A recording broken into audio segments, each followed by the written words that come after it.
Des dits et des faits, anecdotes et témoignages qu'une multitude considère Messie ou prophète parce qu'il est femme. Ce n'est pas qu'une vue de l'esprit. Nyosere Kalala Umutunde, c'était un peu Black Panther réel pour la continuité du combat mené par Chic et autres. Nous en reparlons avec Teresa Boams et Obambe Ngakoso. Bonjour Teresa Boams. Bonjour, Ngozi. Bonjour Obambe Ngakoso. Bonjour. Nous revenons donc sur ce témoignage, ou cet hommage à ce grand homme, j'avais envie de dire qu'a été, mais qu'est Ouais.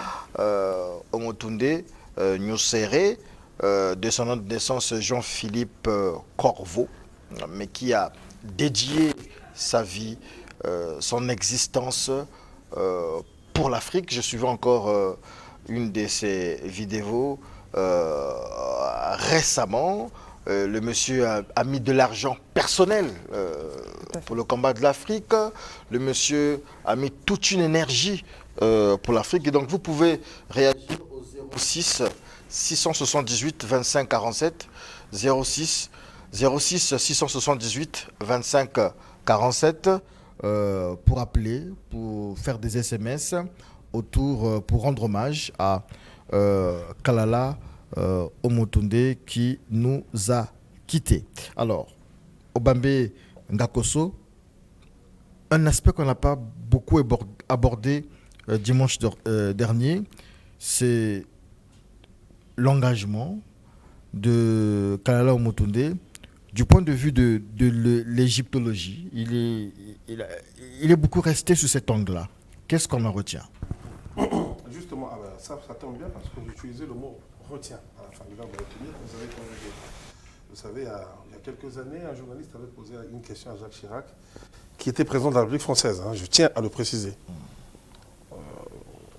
Quand vous aurez quitté le pouvoir, qu'est-ce que vous souhaiteriez que la France retienne de vous? Vous savez, il a mis plus de 30 secondes à répondre. Vous êtes un professionnel de la télévision, je n'ai rien à vous apprendre à ce sujet. 30 secondes sans parler, sans bouger, à la télévision, c'est trop. Quand vous prenez le coût d'une annonce publicitaire en Occident, 30 secondes, c'est des millions de francs CFA, des dizaines de milliers d'euros, sinon des millions d'euros. Voilà un homme qui a fait plus de 50 ans de vie politique. Il a mené les combats les plus durs, il a été ministre, il a été président de la République, il a été Premier ministre. Mais pour une question qui paraît aussi banale, il fut dans l'incapacité de répondre. Il ne savait pas quoi dire. Je dis cela pourquoi? Chacun de nous doit donner un sens à son existence. Je ne pense pas que le hasard puisse exister. Je ne crois pas au hasard. On n'apparaît pas sur Terre juste parce que votre papa et votre maman ont décidé de faire des choses et 9 mois après vous êtes né. Je ne pense pas à cela. Ce n'est pas possible. Quand on vient sur Terre, on a forcément quelque chose à faire. En bien ou en mal, on a forcément quelque chose à faire. Et voilà quelqu'un qui avait compris que non seulement il fallait donner un sens à son existence, mais surtout que la voie, si je puis dire, la plus royale, la plus impériale pour lui, c'était de suivre justement ce chemin de retour vers lui-même en passant par la case Égypte antique. C'est ce qu'il avait compris. Et il l'a fait avec maestria. Vous avez bien dit qu'il a pris de son propre argent, il a investi. Il n'y a pas beaucoup de gens qui sont capables de le faire. Ouais. Vous avez des gens, vous avez sans doute des amis autour de vous, un frère, un cousin, une cousine, qui lorsque vous vous retrouvez ne dépensent jamais un sou. Que ce soit pour elle-même devant tout le monde, que ce soit pour la... Il y en a toujours, ils sont comme ça. Ils sont naturellement pingres. On pourra leur faire toutes les thérapies possibles, ils ne dépenseront pas d'argent. Ce qu'ils vont dépenser, c'est la salive, la parole, en vue de boire, en vue de manger. Mais voilà quelqu'un qui a pris son argent. Et pourquoi il l'a fait? Parce qu'il croyait en cette cause. Il était persuadé que son destin passait par là. S'il ne l'avait pas fait, il aurait été, vous savez, comme un drogué en manque. Il faut observer les drogués. C'est vrai, on peut jeter l'anathème sur les drogués, mais il faut les observer. Autour de nous, ceux qui ne peuvent pas se passer d'alcool, ceux qui ne peuvent pas se passer de cigarettes, ceux qui ne peuvent pas se passer de politique, ceux qui ne peuvent se passer de rien du tout, on les voit à la télévision. Mais à un moment donné, L'addiction. l'addiction, c'est vraiment une forme d'addiction. Et des gens comme les Omotunde, les Obenga, les Diop, c'est une addiction pour eux. Et je ne cite pas ces trois par hasard. C'est des gens qui mourront sans laisser des milliards dans leur compte bancaire. Ils auront pris de leur argent, ils auront investi. Et quand il n'y en avait pas, il y avait des aides discrètes. On en sait quelque chose. Je vous ai dit que Obenga et Diop n'ont jamais perçu leur droit d'auteur chez Présence africaine ni chez l'Harmattan. Jamais. Pourquoi? Parce que le système d'édition est tellement complexe qu'il faudrait des heures et des heures pour en parler. Ce que je peux vous dire, c'est qu'ils ont produit. Ils ont produit et produit. C'est après la mort de Cheikh Anta Diop, ils ont renégocié les contrats avec Présence africaine, ils ont commencé à toucher des royalties. Il y a eu des rééditions, je pense. Oh, il y en a plein. Vous allez à Présence africaine, ça s'achète tous les jours. Et Omotunde a financé, parce que pourquoi ces livres sortent, c'est à compte d'auteur. À compte d'auteur.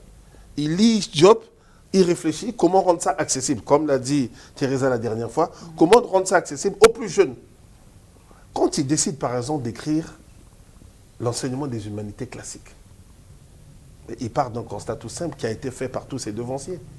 Les autres, pour arriver au niveau où que nous admirons tant, sont repassés par leurs humanités. C'est pourquoi les Européens, qu'ils soient racistes ou pas, la plupart du temps vous diront, nous sommes le produit de la civilisation gréco-romaine. Ben, oui, ils sont obligés de dire ça. Ils ne vont pas aller jusqu'à dire que les Grecs et les Romains ont été civilisés par les Égyptiens. Mais tout le temps, ils vont valoriser cela. Mais c'est les études de leurs humanités, le latin, la philosophie, ce qu'ils appellent les philosophes des Lumières, etc. etc.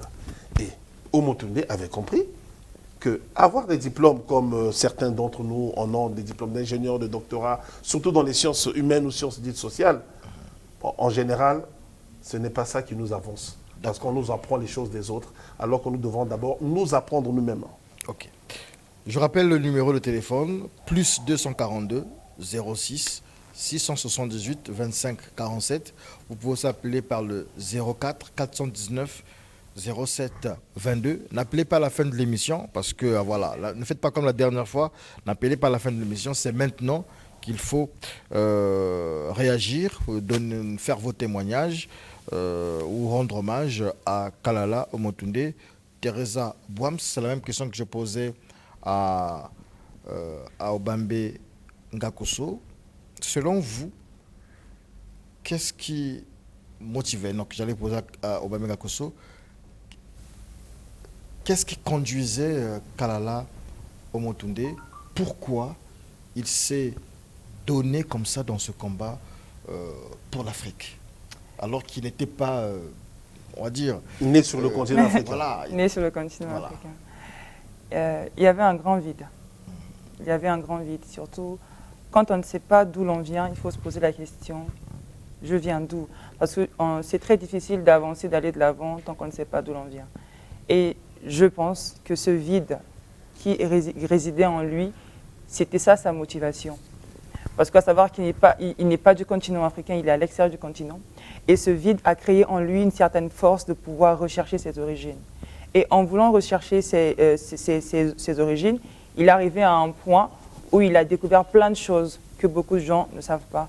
Je prends par exemple chez nous ici, dans les pays de l'Afrique, par exemple en centrale, où la plupart des gens on ignore notre propre histoire. Même aux écoles, on nous apprend notre histoire, s'il faut bien le voir, c'est pendant la période coloniale. Mais la question, c'est de savoir, est-ce qu'avant cette période-là, on a vraiment un passé? Qu'est-ce qui était avant? Et ça, beaucoup de gens ne le savent pas. Et quand vous commencez à fournir des recherches à ce point de pouvoir savoir qu'est-ce qui a été avant cette période-là, subitement, il y a une certaine motivation qui naît en vous.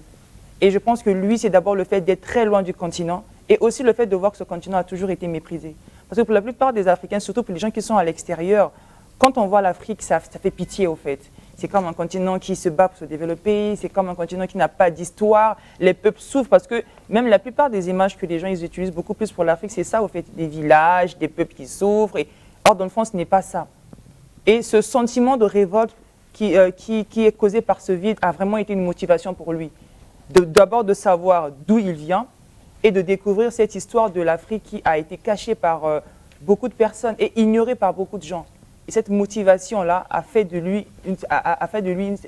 en lui une certaine force qui lui a poussé à pouvoir donner tout ce qu'il avait. Non pas seulement que les moyens financiers et tout, mais aussi l'énergie et tout ce qui est allé avec. Je pense que ce vide-là a vraiment été une certaine forme de motivation pour lui. Alors, je suis encore une autre vidéo, Obameng Akosso, le professeur, ou comme on veut, le prophète Kalala Omotunde, disait qu'il a participé à une réunion internationale sur l'agriculture. Sur l'agriculture, avec il a parlé de la faim en Afrique. Oui, il n'y avait que deux nègres. Il y avait que deux Africains, et il en parmi lesquels lui. Et en parlant de propositions donc de faim en Afrique, c'est des blancs d'abord seulement, et deux Africains, deux Noirs, parmi lesquels lui. Et il était choqué parce que la proposition, il y avait des véritables propositions que lui il apportait, qu'il voulait apporter, mais ce qu'on demandait, ce qui se disait dans cette réunion, c'est qu'on devait donner des petites sucettes aux Africains, on met des vitamines, etc., pour donner aux enfants, etc. Ça l'a mis hors de lui, en fait. Vous vous rappelez de cette interview? Je l'ai suivi, je l'ai encore suivi hier, parce que on écrit tous les jours, on essaie de se repasser ce genre de choses. Alors, lui, quand il dit qu'il a été choqué, je me rends compte que lui et moi, finalement, parce que je pense que collectivement, nous sommes malades. Hein. Je sais que je vais insulter les gens, mais ils sont malades collectivement. Mais je pense que lui, il est moins malade que moi. Parce que moi, ça ne me choque plus. Comprenez? Et c'est un véritable problème. Pour moi, c'est devenu tellement banal, les réunions d'Africains où les autres parlent. Vous allez balayer l'histoire de l'humanité. Laurent Gbagbo, président, le dit. Il va au sommet de l'Union africaine. Il y a beaucoup d'Européens qui sont là. Qu'est-ce qu'ils y font? Mais vous savez, c'est devenu banal. C'est normal. On doit choisir le directeur général de l'OMC, Organisation mondiale du commerce.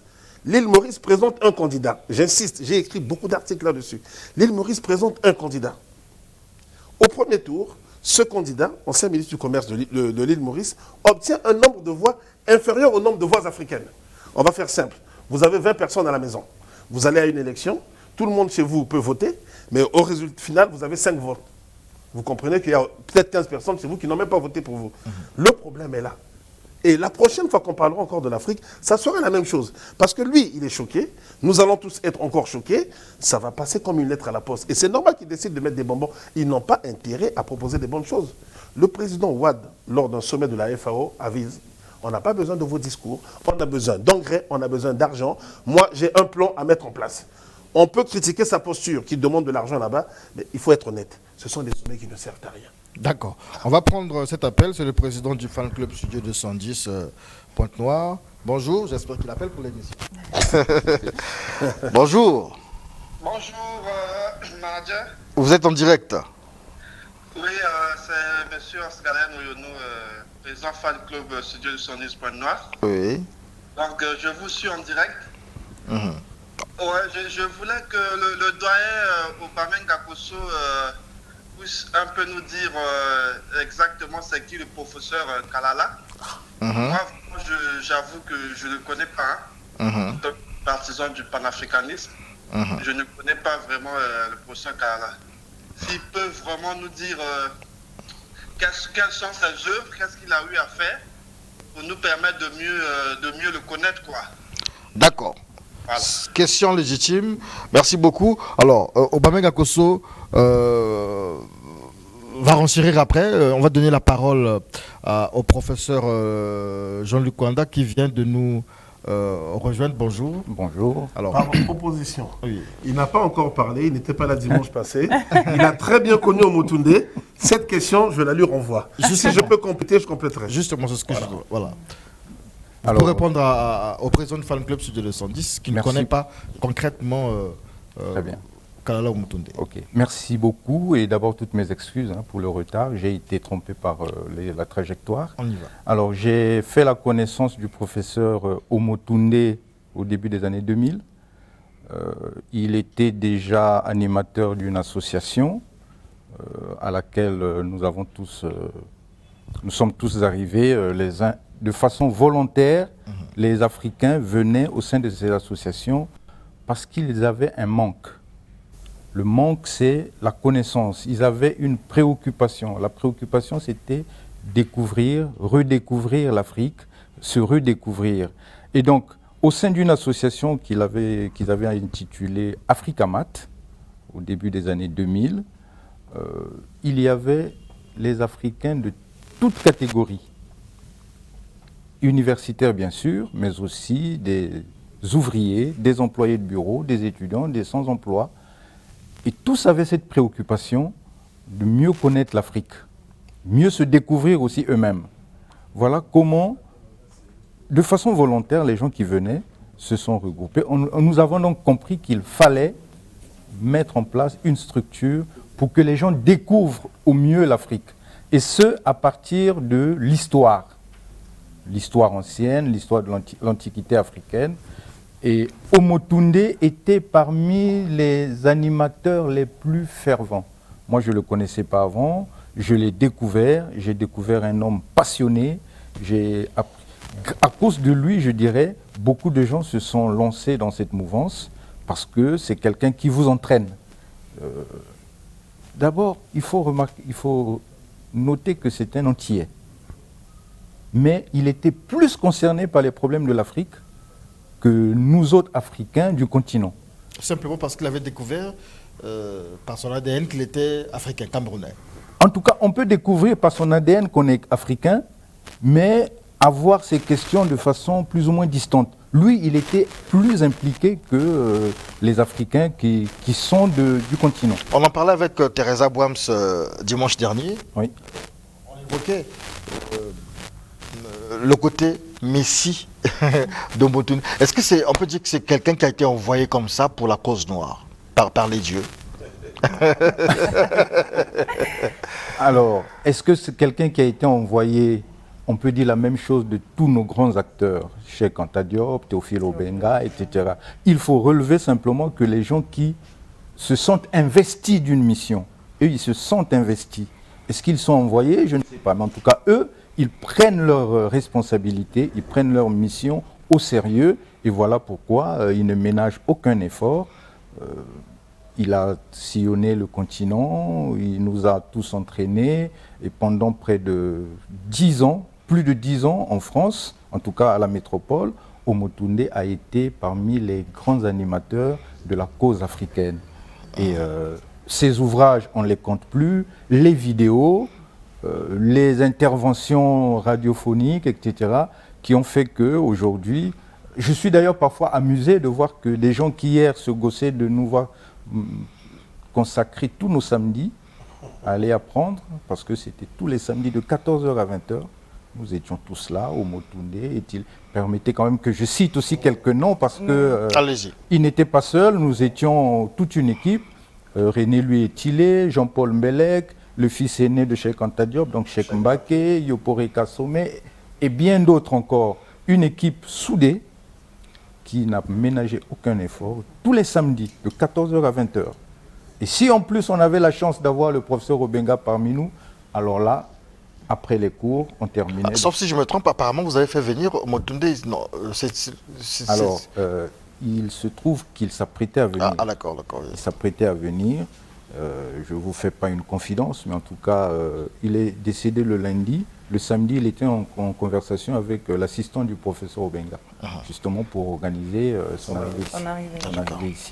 Donc, Omotunde fait partie désormais de ces hommes qui comptent, pour l'Afrique. Et pourtant, quand il a commencé, c'était comme nous tous, quoi. Je veux dire, certains, c'est vrai, qui venaient par curiosité, d'autres venaient parce qu'il fallait découvrir. Mais il y a mis plus de passion. Mais lui, vraiment, il était passionné, il était habité par ça. Il était habité par la cause africaine. Et il en a fait une véritable mission. Disons que l'Afrique aussi le lui rend bien aujourd'hui. Et quand on voit les hommages qui se multiplient, je pensais en venant à une phrase de Théophile Obenga qui dit « L'Afrique n'oublie jamais ses enfants ». Voilà, merci. On va aussi remercier le directeur général de la télévision nationale congolaise qui nous a inspiré d'aller dans ce sens-là, de rendre hommage à ce grand panafricaniste qui est décédé à 55 ans au Bambenga Kosso. Un complément pour Osgalen Oyono, qui est réellement Kalala Omotonde? Alors, cher Osgalen, depuis Pointe-Noire, j'espère que vous n'avez pas suivi les inondations. Mon cher, si aujourd'hui vous avez la possibilité, si vous avez quelqu'un de l'autre côté de la Méditerranée, la prochaine fois qu'il voudra vous offrir un costume ou un abacoste ou des cravates, dites-lui de transférer cet argent dans un nouveau chapitre appelé ouvrage. Pour connaître Omotunde, il me suffit parfois de regarder ceux qui l'ont précédé pour comprendre certaines choses. Il y a un professeur d'université congolais qui malheureusement nous a déjà quittés. Dans les années 70, je me moquais du professeur Odenga en disant « Mais tu passes ton temps à écrire, tu cherches quoi ?» Et j'ai discuté avec ce professeur déjà disparu. Donc en 2001, il m'a dit « Tu sais, si tu savais combien je regrette. » Osgalen Omotunde, c'est quelqu'un qui n'était pas dans les regrets justement. Il disait souvent « On n'a plus le temps. On n'a plus le temps de discourir. On n'a plus le temps de pleurnicher. Ce qui est arrivé est arrivé. » Et je suis très content que vous posiez cette question. Ça va me permettre de mettre certains points sur les i et des barres sur les t. Il y en a qui ne lisent pas ni les livres, ni les articles, qui sont persuadés que panafricanisme égale pleurnicherie sur l'esclavage, sur le trafic négrier. Et quand vous allez vous intéresser à Omotunde, vous allez vous rendre compte que ce n'est pas ça du tout. Et quand il en avait la possibilité, il disait « Ce qui est fait est fait. Étudions l'histoire, mais regardons droit devant. Nous avons un continent à rebâtir. Nous avons un peuple à rééduquer. » C'est quelqu'un qui, à sa manière, a ajouté une brique ou un parpaing sur le pont imaginaire entre la Caraïbe et l'Afrique. D'autres l'ont fait avant lui, d'autres le font en ce moment et d'autres le feront encore demain. Parce que ce pont est une nécessité. Quand lui fait son test ADN pour savoir à peu près d'où il vient, mais il reprend ce que les autres ont fait, les Whoopi Goldberg, Samuel L. Jackson. C'est curieux, mais beaucoup viennent effectivement du Cameroun, de l'actuel Cameroun. Et donc, il avait un attachement viscéral pour le continent, comme le grand frère vient de le dire, au-delà même de ce que les continentaux d'ici, venant de Paris, de Nancy, se retrouvaient, ne comprenaient pas trop. Parce que souvent, les Africains, dans nos réflexions, c'est ça ne va pas au pays, il faut insulter le président, il faut insulter le Premier ministre, il faut insulter, il faut insulter. Lui, il n'avait pas ce temps-là, il n'était pas dans cette logique. Il vous fait une conférence, il vous fait un livre, il vous fait une vidéo, à vous de voir si vous le suivez ou pas. Donc, si ça vous intéresse, il a fait un lycée technique en Guadeloupe, il obtient son bac, et comme le système universitaire n'est pas très généreux dans la Caraïbe, donc que ce soit la Guadeloupe ou la Martinique, il va faire une école de publicité en région parisienne. Il obtient son diplôme de publicité, mais il avait toujours à cœur de revenir vers lui-même. Donc, il fréquentait des associations africaines jusqu'à créer la sienne propre et à trouver sa voie à travers l'égyptologie. Voilà, je m'arrête là pour le moment. D'accord. Le professeur était aussi attendu ici à Brazzaville du 10 au 7, peut-être pas en présentiel, mais en virtuel, pour participer du 7 au 10 décembre à la 6e édition du festival Feu de Brazza. Je pense qu'il avait une intervention là. Ugonda peut-être pourra nous en dire davantage, donc le promoteur de ce festival, s'il nous suit en ce moment. Teresa Boams, l'héritage aujourd'hui, selon vous, de Kalala Omotunde, qu'est-ce que c'est? Le professeur Kalala Omotunde nous a laissé un très très grand héritage. Comme j'avais su le dire le dimanche passé, il faut certes pleurer, on est certes choqué de son départ, mais moi personnellement, quand je vois ses œuvres, je vois son travail, tout ce qu'il a eu à faire pour la jeunesse, je vais dire africaine, c'est tellement énorme que même quand je lis dans les commentaires de certaines personnes, lorsqu'on dit que son départ est une perte, certes c'est une perte physique, mais avoir le grand travail qu'il a laissé, il nous a légué, je dirais vraiment qu'on a tout au fait. Le professeur nous a légué un très très grand héritage, non pas au travers des livres, parce que la jeunesse africaine d'aujourd'hui, sans vous mentir, c'est une jeunesse qui est beaucoup plus attirée par... Là, c'est un de ses livres? C'est l'un de ses livres, Cosmogenèse, le tome 4 et tout. Et il a même parlé du Congo avec le grand cas à la page 122. C'est un grand enseignement que j'ai reçu du professeur et tout, voilà. La jeunesse d'aujourd'hui est beaucoup plus attirée par les vidéos, ce qui colle un peu vers le divertissement que des livres. Et il était allé sur cette chaîne également parce qu'il a eu à léguer des vidéos. Avec son institut à Niger, si vous partez sur YouTube actuellement, il y a plus de 110 vidéos là-bas qui relatent l'histoire de l'Afrique, qui parlent de lui, de ses interventions, de tout ce qu'il a eu même à rédiger dans les livres. Et c'est un travail énorme que beaucoup font et que lui aussi il a eu à faire. Il n'y a pas seulement ça, il y a des livres aujourd'hui, professeur Kalo Motonde, que déjà quand je parle avec des amis qui sont au niveau de l'Europe, me disent mais apparemment ces livres sont déjà en train d'être... Oui, il y a maintenant ce qu'on appelle par des ruptures de stock parce que plein de gens en demandent. Et malheureusement, ils ont attendu son départ pour pouvoir être actifs. Il était là depuis je ne sais combien d'années, il faisait parler de ça. Et quand j'avais su le dire le dimanche passé, le professeur, il a simplifié les choses. Parce que le langage de notre ancêtre cher Anta, par exemple, c'est un langage très solide. Il a décodé les choses. Il a décodé des choses, il a simplifié des choses. Même moi, quand je lis ses ouvrages et quand j'essaie de parler avec les jeunes de ma génération, je trouve qu'il faut encore essayer de simplifier des choses parce que des choses sont toujours compliquées pour certaines personnes parce que le niveau, il est un peu élevé pour certaines personnes pour pouvoir comprendre. Mais je pense que le professeur nous a légué un très très grand héritage. Et que si la jeunesse africaine d'aujourd'hui s'intéressait vraiment à ce que le professeur nous a légué, les histoires de pleurs vont pleurnicher parce que l'Afrique n'évolue pas, vont vraiment diminuer. Alors, dans notre rubrique Piqûre d'histoire, on aura souvent besoin de vous pour des bouts de lecture, des œuvres littéraires de Kalala Omotunde. J'espère que vous serez disponible. Quel héritage laisse Kalala Omotunde, professeur? Alors, moi, je ne parlerai pas forcément en termes d'héritage parce que je considère que Kalala Omotunde a été un maillon important d'une longue chaîne. Donc, il a joué sa partition au sein d'un mouvement qui a commencé, si je prends par exemple le cas de Cheikh Anta Diop, avec un ouvrage qui date de 1954, dans lequel beaucoup des choses que nous savons aujourd'hui avaient déjà été dites.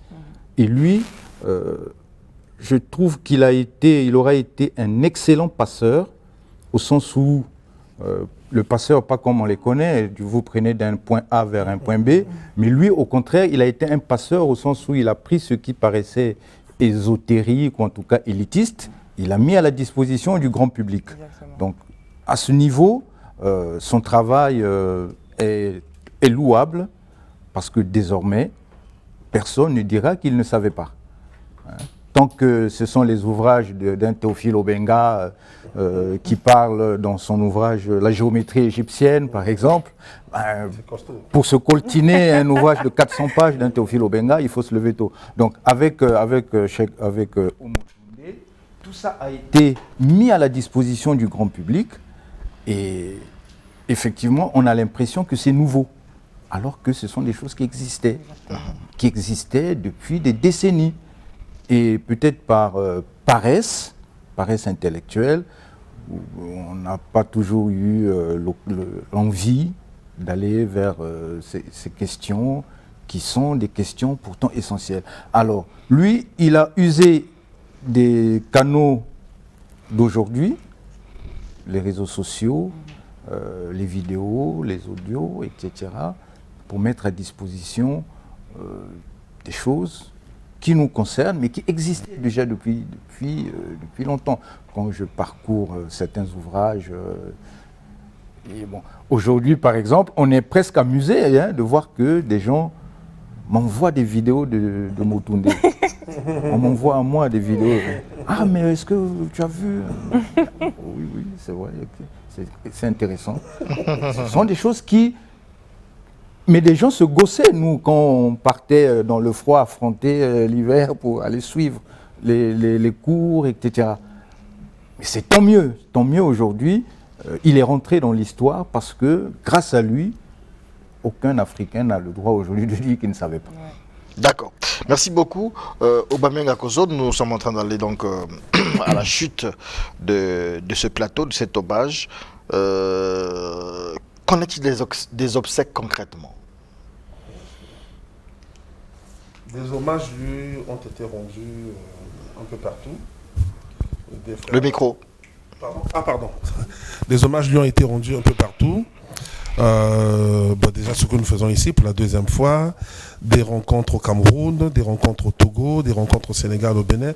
Ça, c'est des gens avec qui je suis en contact. En région parisienne aussi. Par contre, je tiens à préciser, parce que beaucoup pour Paris me posent des questions, ils ont exigé qu'il n'y ait pas de film. Pas de film, pas de photo, pas de vidéo. C'est des gens qui étaient des compagnons de lutte. Hein, ce sont leurs frères. Je vous interromps 2 minutes pour prendre Hugo Ndaye. On parlait de lui et donc il nous a suivis aussi. Bonjour. Oui. Bonjour, monsieur le commissaire général du FESPAM et promoteur du festival Fête de Brazza. Bonjour, chérie, et bonjour tous les amis au Gambie et le professeur. Merci. Alors, vous avez un témoignage, un partage autour de Kalala Moutoundé?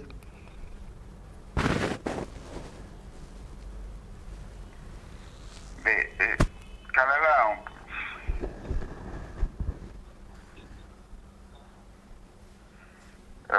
oui, Kalala, c'est un frère, c'est un ami que j'ai rencontré pour la première fois en 2019. En 2019, et j'avais lu un de ses articles et je l'ai rencontré donc à Cotonou, pendant que nous faisions la promotion de Fête de Brazza à l'époque. Bon, j'ai échangé et depuis on s'est peu quitté. La dernière rencontre a eu lieu à Yaoundé, quelques jours avant sa mort, pendant les grandes conférences du Cerdotola. Du Cerdotola sur la nouvelle pensée africaine. Et ça a été presque une célébration pour lui, parce que tous, ils étaient là. Tous, ils étaient là. Toutes les unités africaines étaient là. Il a été décoré même à cette occasion. Et bon, là, il a posé le problème de Fête de Brazza. Je lui ai dit, on va organiser une édition. Il m'a dit, ben, Luc, moi je viens avec mon propre billet. Donc, les dates, si c'est calé, je dis, ben, les dates, c'est là. Je dis, ok. Donc, il serait venu à Brazza pour les Fêtes de Brazza. 2 jours avant sa mort, il m'a envoyé son plan de vol. Oui. Et donc, il serait venu à Brazza pour les Fêtes de Brazza. Ah, d'accord. Voilà. Parce qu'en marge des Fêtes de Brazza, il y aura une grande rencontre des ACP sur l'industrie culturelle, et il voulait prendre la parole à cette occasion-là. Le 6, précisément, il devait prendre la parole le 6. Bon, mais Dieu a décidé autrement, mais c'est une grande perte. C'est une grande perte pour le continent. À la limite, c'est une grande perte également pour le monde. Mais c'est pour dire que le combat reste, le combat est permanent. Et on a toujours pensé que le combat intellectuel, c'est un combat mineur, c'est faux. Et vous savez que c'est un combat rude, parce qu'il s'agit celui de la reconquête de notre espace intellectuel. Et tous ceux qui se lancent dans cette aventure sont ciblés. Voilà, ça reste un débat, le débat, ça reste un grand débat. Je suis le mot ciblé, mais on en reparlera. Monsieur Gervais Hugo Ndaye. Merci beaucoup, monsieur Gervais Hugo Ndaye. Aubameyang Akoso, vous aurez le mot de fin de ce plateau. Alors, j'aimerais surtout relever un fait, c'est l'humilité. Voilà. L'humilité, pour moi, c'est la marque des grands. Nous avons des gens qui Dimanche, à peine festoyés à l'église. À 1h du matin, lundi, estiment qu'ils ont été escroqués. À 5h du matin, ils sont devenus experts en panafricanisme. Et à midi, ils se mettent à donner des leçons à tout le monde. Non, Omotunde, ce n'était pas ça. C'était quelqu'un de humble qui aimait apprendre et continuer à apprendre. Et je répète ce que j'ai dit la dernière fois, quand il était face à son maître, Obenga, il savait se mettre à sa place et laisser Obenga faire le travail. Et ne reprendre la parole que lorsqu'on la lui redonnée.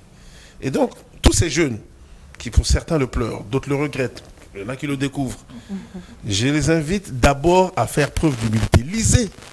Et ne lisez pas un livre pour dire à 15h, livre lu à midi, ou à 12h30 pour dire je suis un panafricaniste, je connais le panafricanisme. C'est pas ça. C'est un combat qui est très long, qui est très vieux.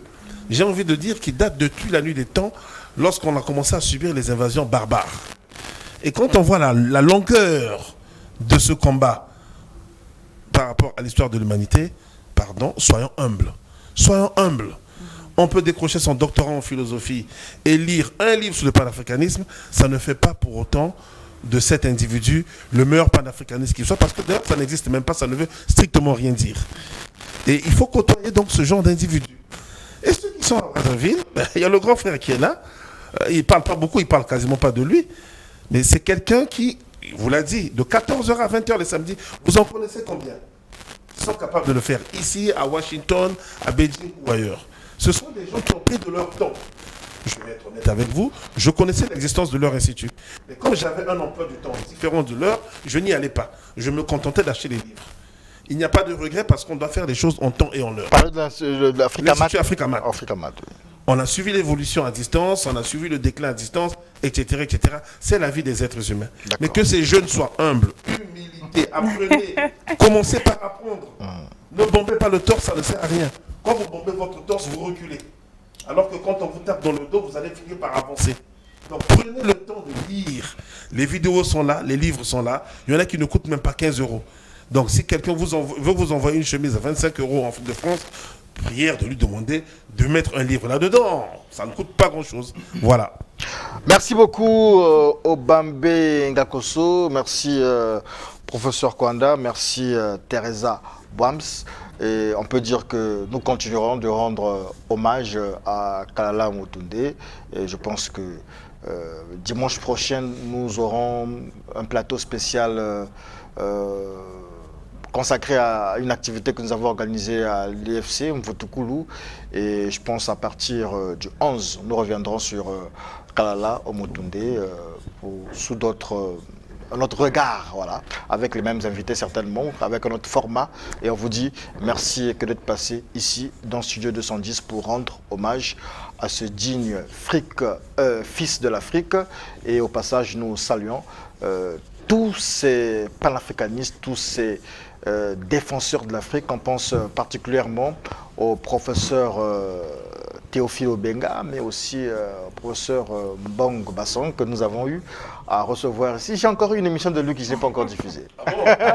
Encore une émission que je n'ai pas encore diffusée. Il faut faire vite, hein. Je vais la diffuser. Quand il est revenu, là... Il y a une qui est encore en boîte. Oui, merci beaucoup.